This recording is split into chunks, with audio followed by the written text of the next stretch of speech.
Hello, Area 56. It's Julie, and we are so glad that you're with us today. All month, we are talking about initiative, seeing what needs to be done and doing it. Well, this week, I was trying to do some work at home, but then my family just kept talking to me. It was so hard to do what needed to be done in that situation. You know, Stephanie is going to continue telling us the story of Nehemiah, and I think he probably has had the same problem as me, and maybe you. Thanks, Julie. You might remember this from the past 2 weeks, but just in case, we've been talking about a guy from the Old Testament named Nehemiah. When he heard that his home city of Jerusalem was in trouble, he took initiative to make things right. Nehemiah traveled to Jerusalem and took a close look at the broken down city wall. He knew immediately what needed to be done. He had to fix it. God moved on the hearts of the people, and they all decided to jump in and help with this massive undertaking. But while the Jewish people were excited to get started, eager to repair the walls and the burned down gates, there were those in the surrounding lands who weren't exactly happy about what was going on. There were these two specific guys that were just nasty from these surrounding groups. They didn't want Jerusalem to be strong. These two guys stood off to the side, poking at Nehemiah and tossing out verbal jabs at every moment.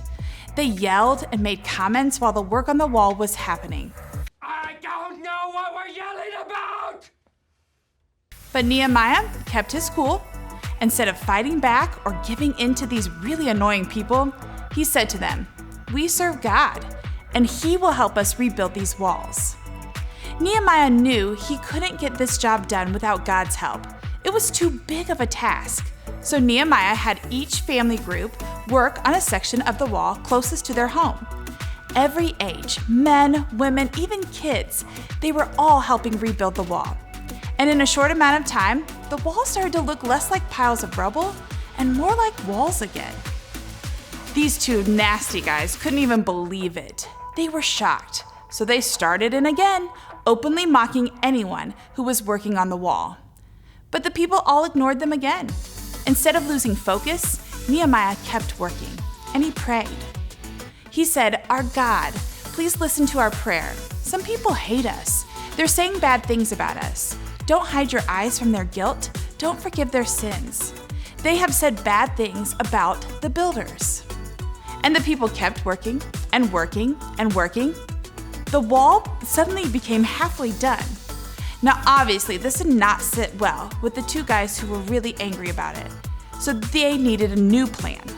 They began to plot and scheme with the surrounding nations to physically attack Jerusalem before the wall could be finished. Nehemiah, though, caught wind of their plan and stationed guards to surround the wall and defend the workers. And they did. There was no attack.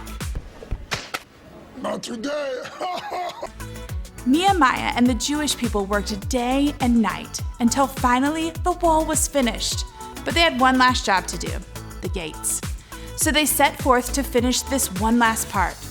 And those two guys, well, they weren't finished with their attacks either. They were furious.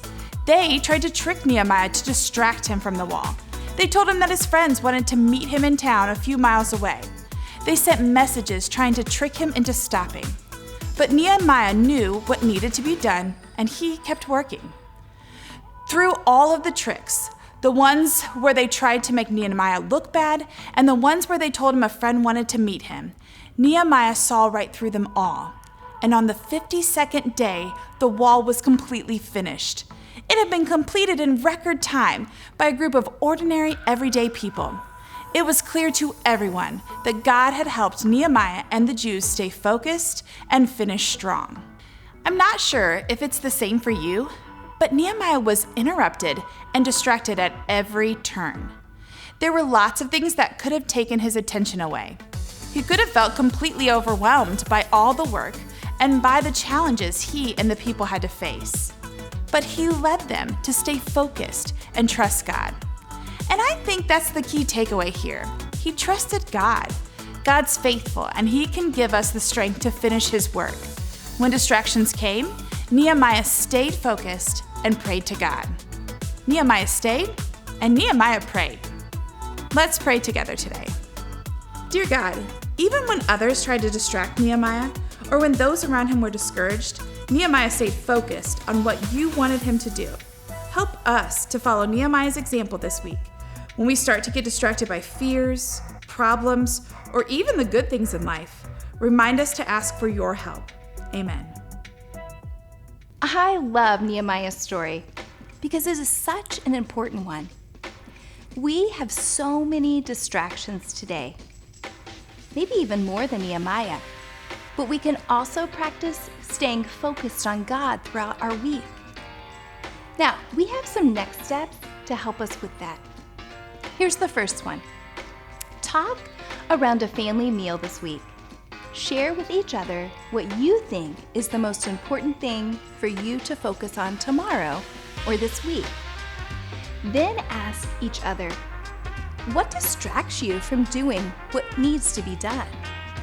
That's a good one. All right, here's the second one. Find someone to check in on your focus. Invite a friend or family member to help you stay focused. You might create a code word that you can say to each other when you see each other getting distracted, or you could simply give that person permission to call you out when they see you losing focus. Cool. Both of those are really good. Which one will you choose to practice this week? Well, I hope that you'll choose one. We are so glad that you were with us today. If you want to check out these next steps and other great family things, be sure to check out crosspointweb.org/family and subscribe to Crosspoint YouTube channel. Remember, hit the bell to get post notifications. And we hope to see you again soon. Bye.